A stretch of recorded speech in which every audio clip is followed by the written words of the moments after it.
The alert blinked softly in the corner of my vision, another wave of applications pouring in. Verdantia had made headlines again last week after our zero-emissions community design went viral on green architecture forums. Now, every young consultant and mid-level executive with a sustainable buzzword in their title wanted in. I waved my hand and the transparent wall display came to life, cascading rows of digital resumes across the glass. Most were the usual over-designed portfolios, inflated job titles, and a concerning number of motivational quotes embedded in PDF headers. I skimmed, scanned, dismissed. Then I saw the names: Elora Danforth, Flint Marwick. For a moment, I thought my system had pulled data from a contact list by mistake. But no. Their faces stared back at me, slightly older, slightly curated, each application stamped with genuine intent. Elora was applying for a communication strategist role. Flint wanted to lead a creative direction task force, whatever that meant. I didn't move. The office around me was still polished floors, filtered light, the quiet hum of thermal panels regulating the internal temperature. Outside, the pines bent in the high-altitude wind. I exhaled slowly. 10 years. 10 years since they'd laughed while I stumbled through my final presentation at Vantage and Holt before my files were mysteriously corrupted mid-slide. 10 years since Elora told me in a voice dripping with performance that dreamers don't last in commercial real estate. 10 years since Flint made that joke. What was it? Maybe your compost houses will thrive in Minecraft. Everyone had laughed, including the partners, including Burton Holt.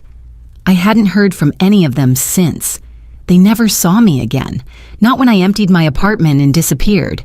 Not when the first Verdantia structures went up in Reykjavik and Salem and Cascadia. Not when Forbes listed M. Soren as one of the top 10 anonymous founders to watch. They never knew. But now, they were knocking at my door. I slid the applications into the review column and tapped the surface of my desk. Schedule interviews, I said aloud. A quiet chime confirmed the request. And just beneath their names, another notification glowed red, a partnership request from Vantage and Holt. It was a Thursday late spring, the kind of Cleveland morning that tricks you into thinking the city could be beautiful. I stood in heels that pinched at the toes, palms sweating against the faux leather of the presentation remote. The boardroom at Vantage and Holt was colder than usual, too much air conditioning and too little warmth. I had rehearsed the pitch for weeks, a modular housing system made from recycled composites with built-in rainwater collection and passive solar elements. I believed in it completely. I still do. The projector blinked. My file opened, then closed. I tried again. The screen went black. I plugged in my drive manually, heart thudding. Still nothing. Someone coughed. My hands shook. I looked up and every face around the table looked bored already. Technical issues, Elora asked, raising one sculpted brow. Her voice carried a well-practiced edge of mock concern. It worked this morning, I muttered. Oh, she smiled. Well, maybe your architecture is like your tech. Pretty ideas, not very functional. Snickers floated across the room. I glanced at my paper notes, tried to salvage what I could.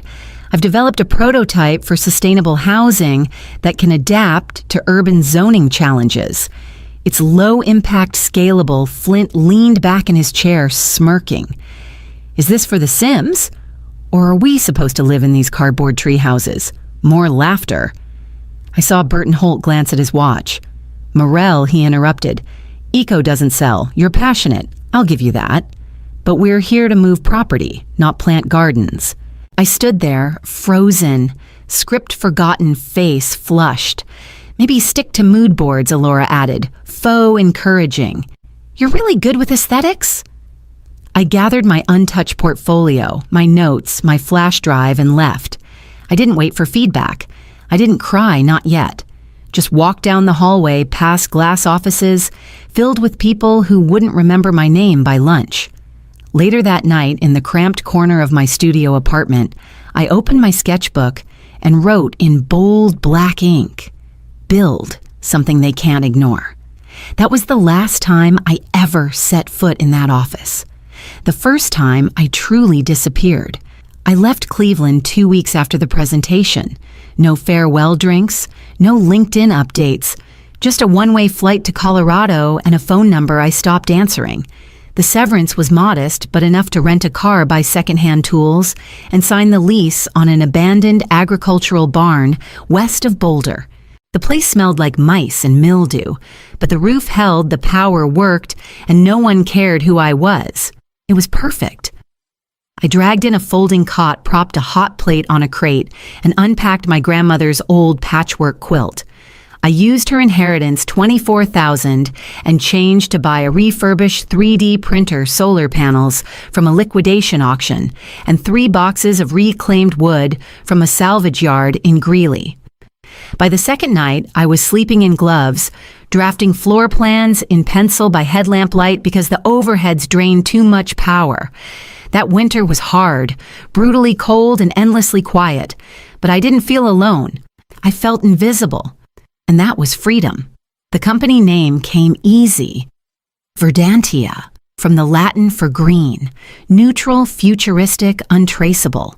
I filed the LLC under M. Soren and used only a P.O. box and encrypted email.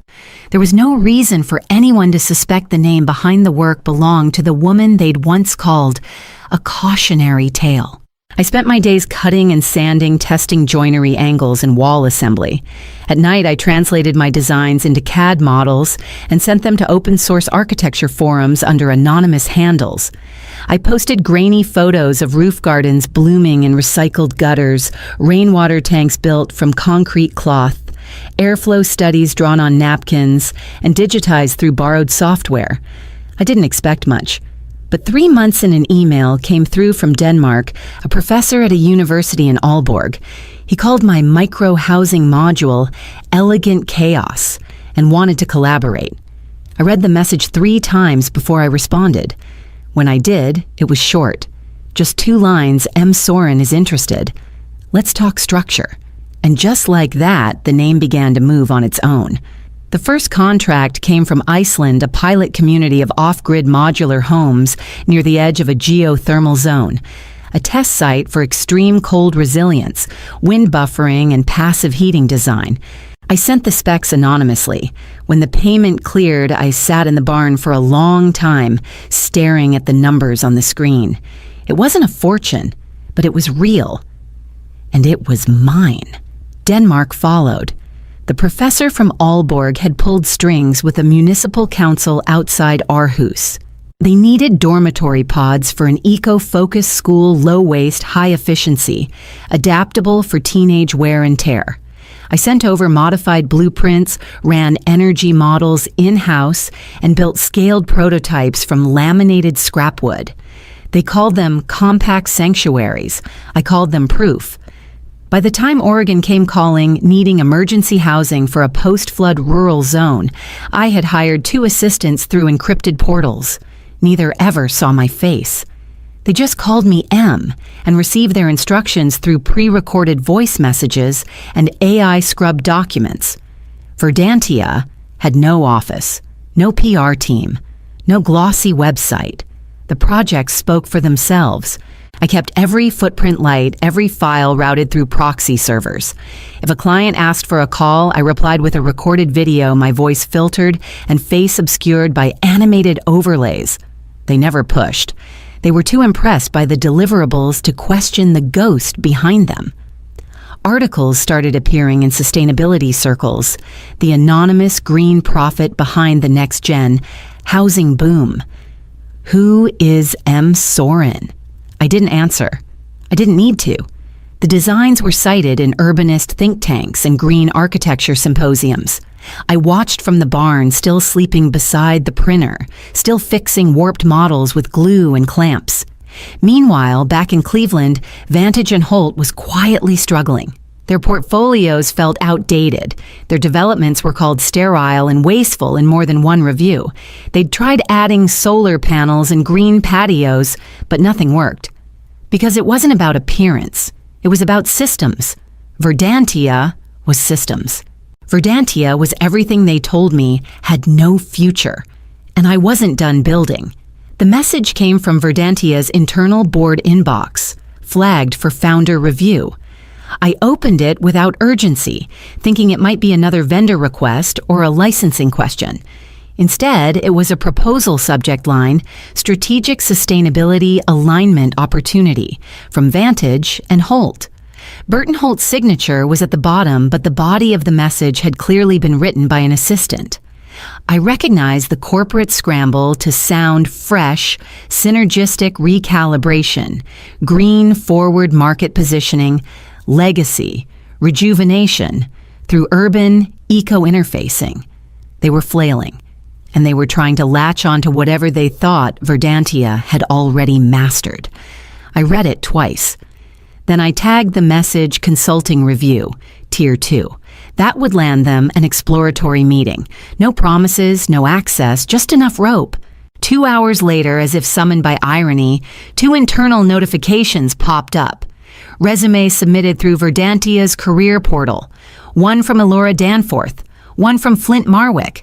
I clicked first on Elora's. Her file was oversized 36 pages with mood board style typography and soft gradient transitions. Her current title read Visionary Brand Storyteller for Purpose-Driven Design. Her work history was scattered short-term consultancies, self-launched collectives, and a boutique media startup that had quietly shut down. Her cover letter included the phrase, Authentic Environmental Narrative Architecture, twice. I smiled thinly. Then I opened Flint's. His resume had a video embedded in the first page. I pressed play. He was in a juice bar talking to the camera while waving a hand toward a potted plant behind him.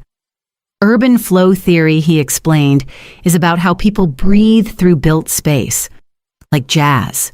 Like vibes. He ended with, I don't design for cities, I harmonize with them. I leaned back in my chair and let the silence settle around me. This wasn't just desperation, it was delusion. The girl who once stammered through a ruined presentation had become their imagined salvation, and none of them had any idea. I opened my task manager, tagged both applications for interview consideration, and marked the partnership proposal for personal handling. Let them all come. I'd already set the room. Elora arrived 10 minutes early, just as I suspected she would. The cameras caught her the moment she stepped into the lobby. Forest green suit heels sharp enough to make a statement, and a tablet tucked under her arm like a prop she wanted the world to notice. She shook the receptionist's hand too firmly, flashed a practiced smile, and adjusted her hair as though she were about to go on camera. I watched from above in the glass-encased mezzanine office that overlooked the central interview wing. No one knew I was there, just another shadow behind a polarized pane of soundproof glass. I leaned against the rail arms crossed and let the scene unfold. She started strong, confident, articulate, polished, in that superficial way that looks impressive to anyone who doesn't ask follow-up questions. But then the interviewer, a quiet and meticulous sustainability officer named Carla, asked her to walk through her experience with LEED certification protocols in multi-use zoning environments. Elora blinked, then smiled like it was a joke. I think what's more important than compliance is connection, she said, like making people feel green. That's where eco-journey cohesion begins. Carla didn't flinch. Do you have direct experience with permitting variances across municipal levels? Elora's voice tightened. Not directly, but I've read case studies. I'm very narrative-driven. The rest of the interview dissolved into jargon decorative words without weight. By the time she left the room, her confident stride had stiffened. She didn't look back. Flint arrived 15 minutes late, chewing gum and wearing a wrinkled denim jacket over a hoodie. Yo! He called to the receptionist. I'm here for the green brainstorm or whatever. He didn't wait to be seated before he started talking. So I'm all about reimagining how cities feel, right? Like emotional topography. We don't build spaces. We manifest harmony. Zoning's like yoga for infrastructure. No one laughed.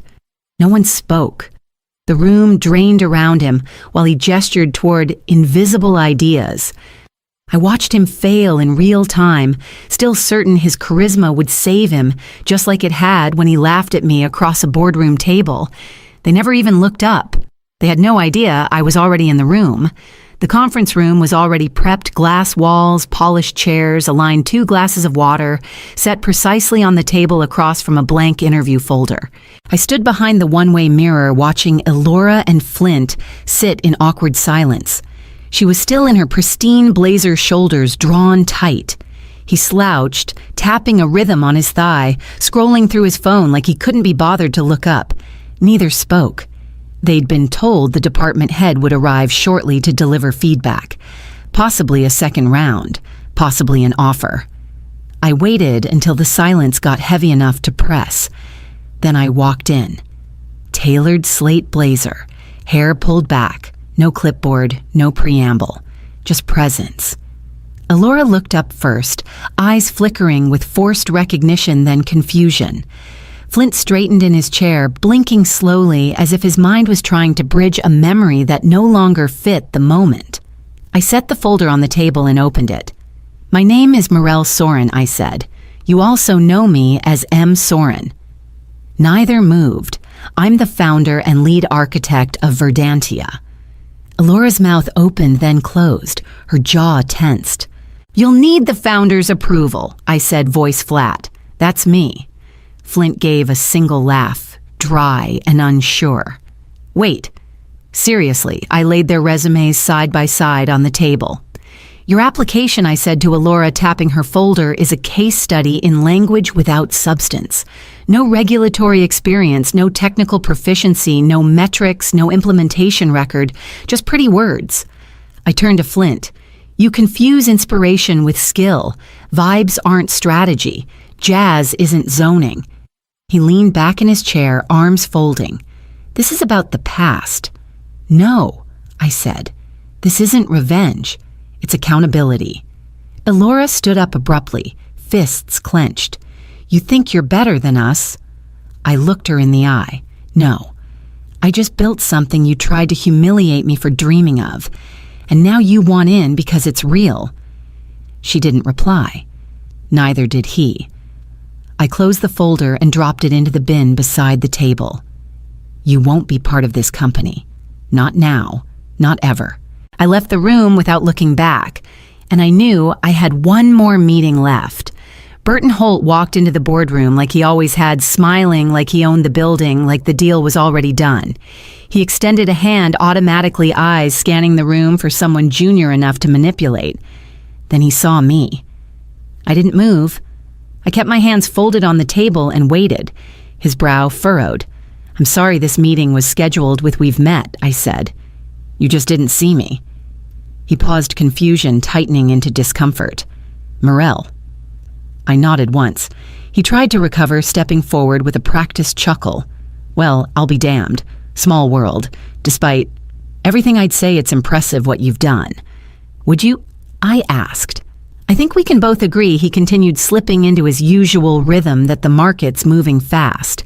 Collaboration could benefit everyone. We share similar values now." I opened the binder in front of me, their proposal printed and annotated in red ink. I flipped through pages slowly, each one flimsier than the last. "This language," I said, reading aloud, "green-tinged branding initiative. Legacy-flavored sustainability strategy. You still don't know what we do here. You just want a leaf on your brochures." Burton's jaw tightened. "You mocked what I believed in," I continued. "You dismissed what I built before I even had a chance. And now, because it's profitable, you want a slice." "This is emotional," he snapped, "not rational. You're letting history cloud your judgment." "No," I said evenly. "I'm letting memory sharpen it." He leaned forward. "We're your past, Morel. You don't just erase that." "Exactly," I said, "which is why I'm saying this clearly. Verdantia will not partner with Vantage and Holt. Not now. Not ever." His mouth thinned. "You'll regret this." I stood slowly. "I already don't." He left in silence. No handshake. No fallback offer. I watched from the window as he stepped into his town car, the hem of his coat catching in the wind. Then I turned back toward the atrium. There was one more thing I needed to do before this chapter of my life could close. I sent the invitations myself, short, plain, and unmistakably direct. No company headers, no assistants, just a subject line and a time dinner, my home. Saturday at 7. They could have ignored it. They didn't. They arrived staggered first. Elora, her makeup subdued her outfit, more cautious than curated. Then flint collar, wrinkled shoes still scuffed from the week before. Burton came last, stepping out of a hired car with the same performative dignity he always wore like cologne. None of them spoke as they stepped up the stone path that curved around the vertical garden walls, lit by low solar lanterns. Inside the house was warm, silent, except for the soft hum of the systems I'd built into every inch. The structure was seamless solar-paneled ceilings, plant-integrated walls, vertical gardens that filtered the air and produced nearly everything on the plate. It was all exactly what they'd called unrealistic, a fantasy, a phase. Flint's voice was barely audible as he looked around. "This is yours." I nodded. Built from everything you said was impossible. We sat at the long oak table near the glass wall that overlooked the valley. No servers, no scripts, just roasted vegetables, herb-baked flatbread lemon rosemary chicken I'd made with my own hands. No one reached for the wine. I didn't offer a toast. I didn't explain the menu. I just let them sit in the home I had carved out of the silence they left me in. Then finally I spoke. Not with bitterness, just facts. I told them about the barn, the 3D printer that jammed every night, the investor who believed in me before I even believed in myself.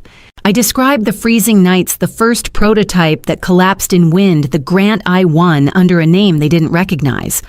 I told them how each building was born from rejection. They listened. There was no apology, no grand defense. And I didn't ask for one. I didn't need to be vindicated. I only needed to be seen. When the plates were cleared, they stood one by one, unsure of what to say. I walked them to the door without ceremony. The night was still, the sky clean and dark, and I was ready to be known.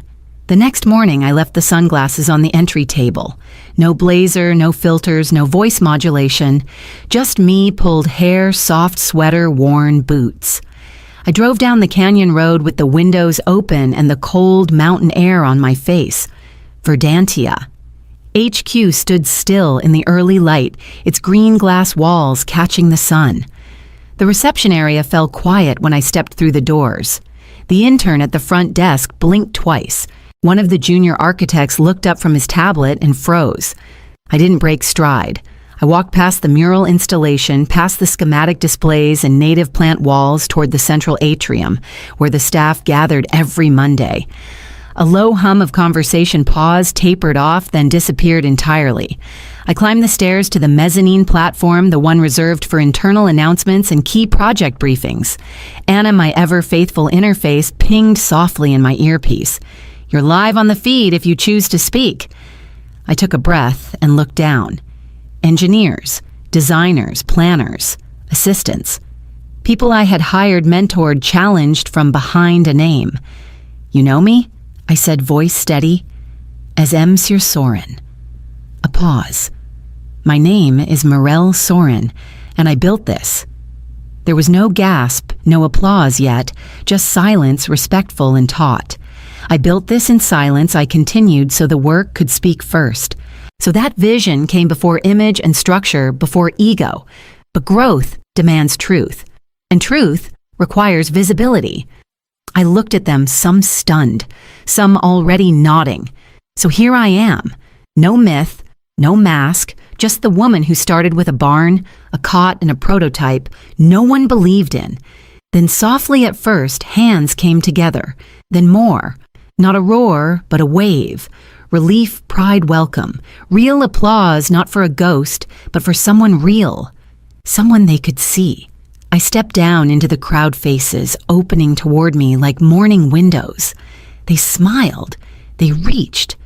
And this time I reached back. They finally saw me, and I had never been more certain of who I was.